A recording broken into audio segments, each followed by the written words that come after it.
ও হুজুর, আসসালামু আলাইকুম ওয়া রাহমাতুল্লাহ। ওয়া আলাইকুম আসসালাম ওয়া রাহমাতুল্লাহি ওয়া বারাকাতুহু। ও হুজুর, তোমরা কেমন আছেন? ও আমার সোনার বাচ্চারা রে, আমি খুব ভালো আছি। আচ্ছা হুজুর, তাহলে আমাদেরকে একটি বয়ান শোনান, আমরা শুনবো।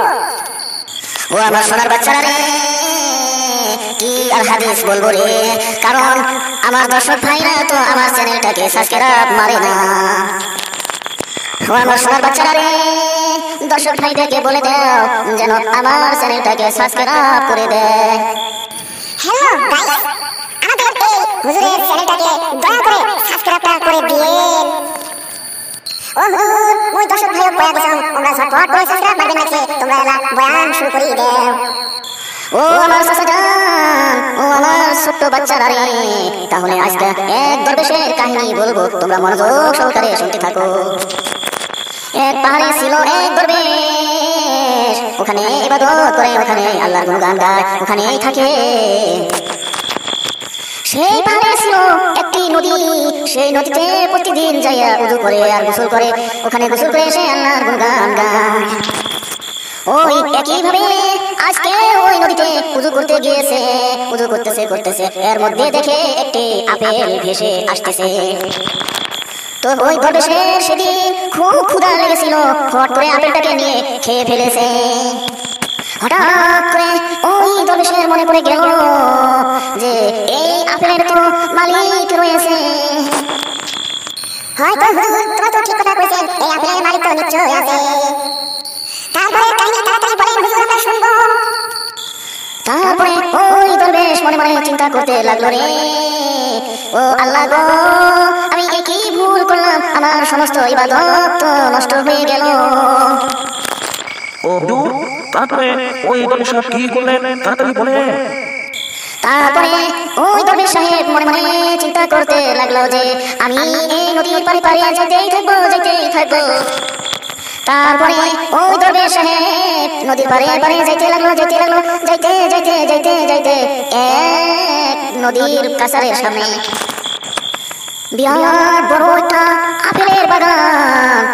সেই বাগানে থেকে আপেল ভেসে এসেছে। ওই দরবেশ সাহেব তখন চিন্তা করতে লাগলো, নিশ্চয় আমি এই বাগানের আপেল খেয়ে ফেলেছি। তখন ওই দরবেশ সাহেব এদিক ওদিক দেখতে লাগলো, এদিক ওদিক তাকাইয়া দেখে রে একটা মানুষও নাই রে। তাহলে তো হুজুর, ওই দরবেশ মহা বিপদে পড়ে গেছে। তারপরে কি হল, তাড়াতাড়ি কোন। ও আমার ছোট্ট সোনার বাচ্চা রে, তারপরে ওই দরবেশ সাহেব আপেলের বাগানে ঢুকে ফেলল রে। আপেলের বাগানে ঢুকে এদিক ওদিক চারদিকে খোঁজ করতে লাগলো যে দেখি কোনো লোকজন পাওয়া যায় কি না রে। তারপরে দরবেশ সাহেব চারদিকে ঘুরতে ক্লান্ত হয়ে পড়ে গেল, একটু আরাম করে বসে পড়লো। তারপরে ওই দরবেশ সাহেব ওখানে তো বসে রইল। ইতিমধ্যে বাগানের পাহারাদাররা এসে দেখে একজন লোক বসে আছে। ও হুজুর, তারপরে ওই দরবেশ সাহেব পাহারাদাররা কি করে, তাড়াতাড়ি কোন। তারপরে পাহারাদাররা মনে মনে চিন্তা করতে লাগলো, রে বাচ্চারা রে, এটা তো চোর হবে।